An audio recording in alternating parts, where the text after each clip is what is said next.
16.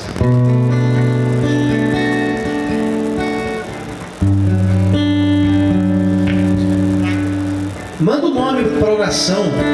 Eu vou pregar e vou orar depois, na sequência, tá? Eu quero o nome para a oração.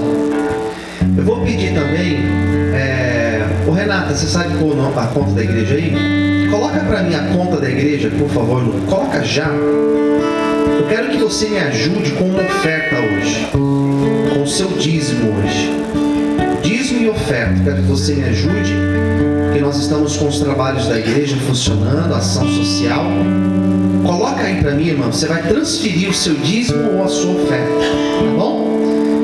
Então, se você está assistindo, faça aí a sua transferência do seu dízimo e da sua oferta. Atos 16. Atos 16.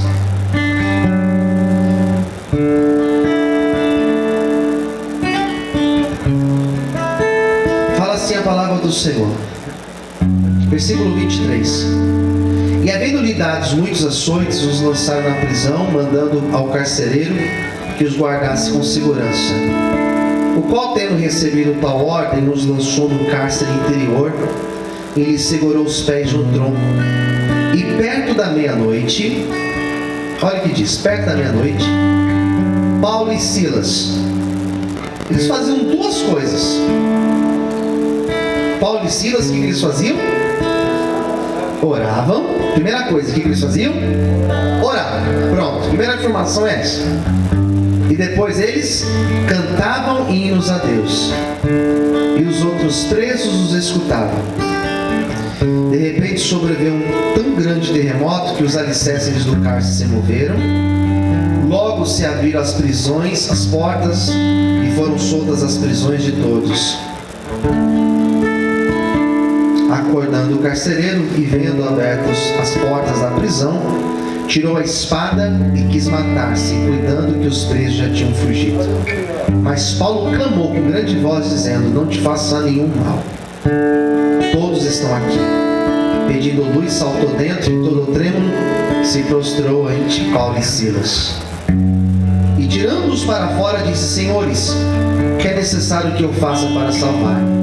E eles disseram: crê no Senhor Jesus Cristo e será salvo tu e a tua casa. Oremos. Fechar os nossos olhos. Fala, Senhor, conosco. Fala com a igreja, todos que me assistem, essa multidão de gente que me assiste. Revela aos nossos corações a tua palavra, Senhor. Fale com a igreja, fala com nós que estamos aqui, com cada um de nós aqui, Senhor, e nos abençoe em nome de Jesus. Amém. Graças a Deus. Vamos aplaudir o Senhor, amém? Graças a Deus. Pronto. Tudo certo? A palavra foi lida. Esse texto fala de um grande homem de Deus chamado Apóstolo Paulo. Apóstolo Paulo.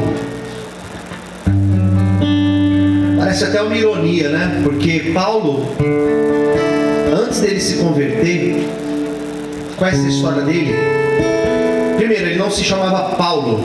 O nome dele antes era Saulo. Talvez em homenagem ao rei Saul. E este Paulo, ou Saulo, antes de se converter, ele era judeu. Ele era fariseu. Então ele era alguém rígido no conhecimento da lei de Moisés. Frequentava sempre a sinagoga. Sinagoga é o lugar dos judeus, onde eles se reúnem para falar da palavra, para cultuar ao Deus de Israel. E este Paulo, antes de se converter, parece até uma ironia, ele perseguia cristãos convertidos. Ele perseguia judeus que seguiam a Cristo. A história que Atos conta, no caso Lucas conta, lá no capítulo 7, fala de um jovem chamado Estevão, que era diácono, primeiro mártir da igreja, primeiro que morreu por causa de Jesus Cristo, se chamava Estevão. Paulo foi participante da morte de Estevão. Se fôssemos falar no dia de hoje, ele seria enquadrado no crime de coautor da morte dele, do assassinato de Estevão. Estevão foi apedrejado numa praça. Paulo estava lá, participou disso tudo. Então Paulo perseguia os cristãos, mandava prender, açoitar. E quando Paulo se converte, Paulo se torna um homem totalmente destemido. Ele sai pregando o evangelho, e Paulo, ele era um missionário, porque ele foi pregando por toda aquela região. Pregou em Jerusalém, pregou fora de Jerusalém, foi para outros países, pegava barco, atravessava navio, atravessava para o outro lado. E Paulo chega numa cidade, diz a Bíblia em Atos capítulo 16, onde Paulo vai pregar numa cidade. E naquela cidade existia uma jovem possessa por demônios. E quando Paulo ora por ela, o demônio que agia naquela jovem, aquele demônio foi expulso. Era um demônio que fazia adivinhações. O capítulo 16 de Atos vai dizer que Paulo, quando chega naquele lugar e expulsa o demônio dela, e ela liberta, aquela jovem, ela se transforma numa outra pessoa, foi liberta do demônio. Mas o problema é que aquela cidade daquela jovem era uma cidade que estava toda ela comercialmente girando em torno daquela jovem. Porque as pessoas vinham de longe ouvir aquela jovem, as adivinhações dela. Aquilo ali era um lugar de peregrinação. Então, quando Paulo expulsa o demônio dela, os senhores que ganhavam dinheiro daquela jovem, explorando aquela jovem endemoniada, começaram a empobrecer. Eles estavam mais preocupados com o dinheiro do que com a vida daquela jovem.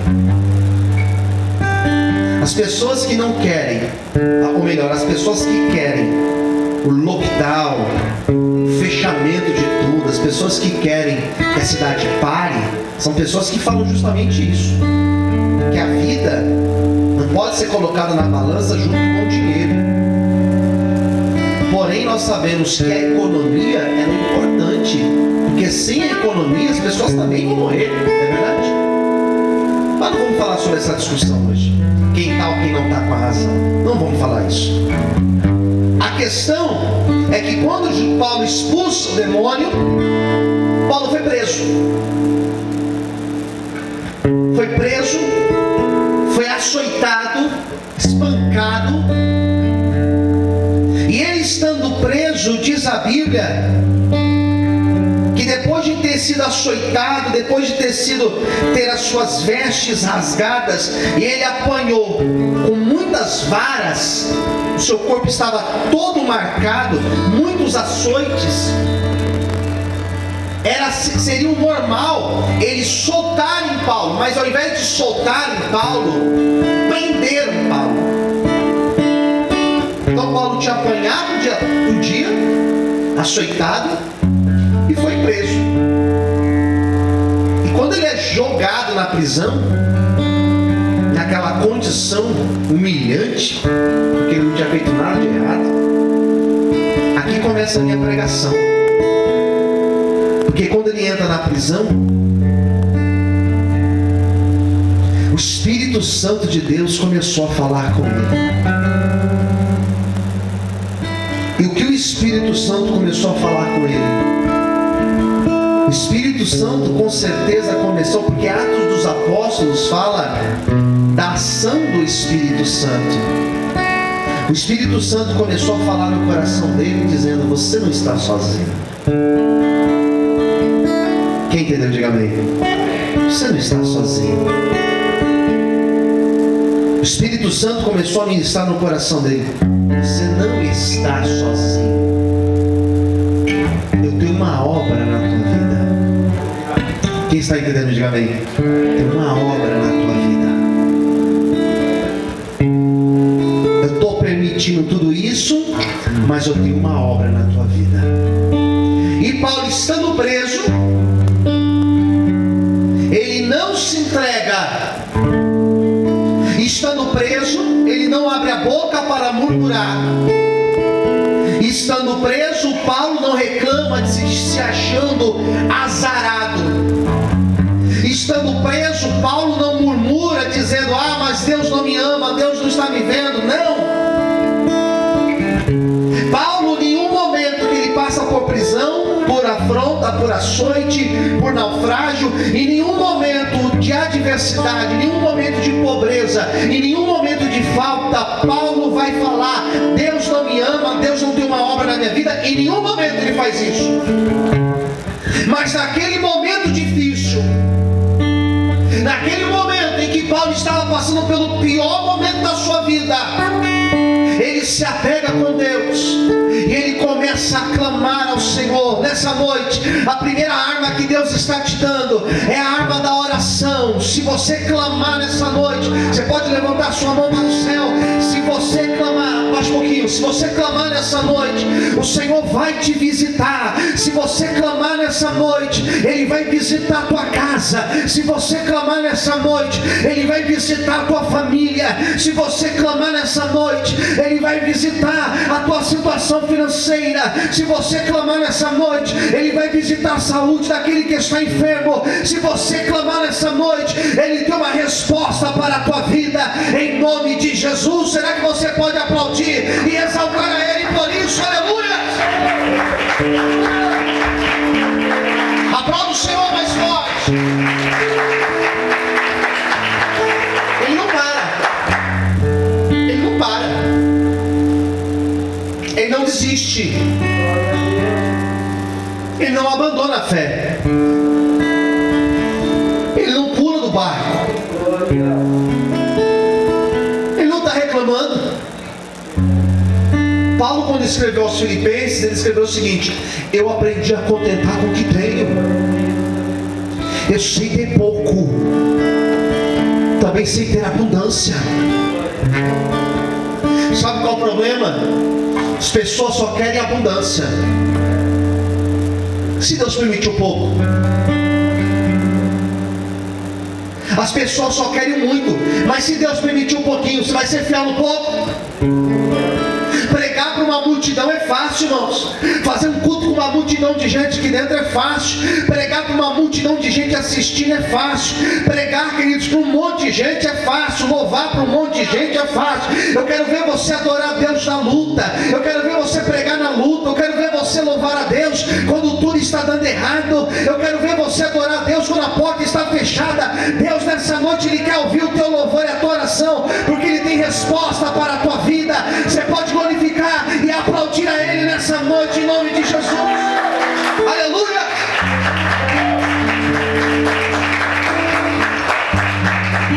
Primeira coisa, ele orou. Não é uma oração murmurando. Não é uma oração dizendo: Deus, por que eu estou passando por isso? Não é uma oração dizendo: Deus não me ama. Não é esse tipo de oração que eu estou dizendo. A oração de Paulo não era: Deus, me tira dessa. Sabe como que era a oração dele? Deus, me dá graça para suportar a luta. Quem entendeu, diga amém. A nossa oração não é: Deus, me tira da luta. Sabe por quê? Deus não vai te tirar da luta. A nossa oração é: Deus, me dá força para enfrentar a luta. Me dá força para suportar a decepção. Me dá força para suportar o pouco. Me dá força, Senhor, para suportar um momento difícil que eu estou passando. Não é Deus, me tira dessa. Você já viu Deus tirar o povo de Israel da luta? Deus passava com eles na luta. A oração não é Deus me tira, a oração Deus me dá força, Deus me ensina na minha luta. Quem entendeu, diga amém. É essa oração. Você que está assistindo, está entendendo? Não é dizendo Deus me tira dessa situação. Não é dizendo Deus eu quero facilidade. Não é isso, Deus não vai te dar facilidade. É oração dizendo Deus me dá força para suportar essa luta. Essa luta ela vai passar. Você crê que essa luta vai passar? Quem crê, diga amém. Deus me dá força para passar por essa luta. Me dá inteligência para passar por esta luta. Me dá sabedoria para passar por essa luta. Mas a luta nós vamos passar por ela. Você acha que Deus falou assim, não, Paulo não vai ter luta? Você acha que Deus falou assim, não, Paulo ele é Nutella. Ele é Nutella. Você acha mesmo? Passou. E a oração dele foi, Deus me dá força. E Deus deu forças para ele. Deus está te dando força nessa noite. Receba esta palavra sobre a tua vida. Você pode aplaudir e exaltar o nome do Senhor por isso. Aleluia! Primeira coisa, ele orou. 2, ele também louvou a Deus. Antes de louvar, o que ele fez? Ele clamou a Deus. Clamou, orou, chorou aos pés do Senhor, se colocou de joelhos. Mas depois que ele orou, ele já começou a louvar. Ele já começou a agradecer a Deus, sem ter recebido o que ele queria ter recebido. Posso ouvir um amém, queridos? Louvar a Deus como uma forma de ação de graças não é difícil. Louvar a Deus como uma ação de gratidão não é difícil. Difícil é louvar a Deus, agradecer a Deus sem antes ter recebido, na dor, porque ele estava todo dolorido, todo machucado. E ele olhava para Silas, Paulo olhava para o Silas e dizia assim: Silas, e aí, amigo, tá doendo aí? Ah, Paulo, tá doendo. E você, tá doendo, Paulo? Demais. Mas aí, vai afrouxar? Não. Então vamos louvar a Deus. E na hora que eles começaram a louvar a Deus, não era um louvor interno, não era um louvor introspectivo para dentro, mas era um louvor que eles colocaram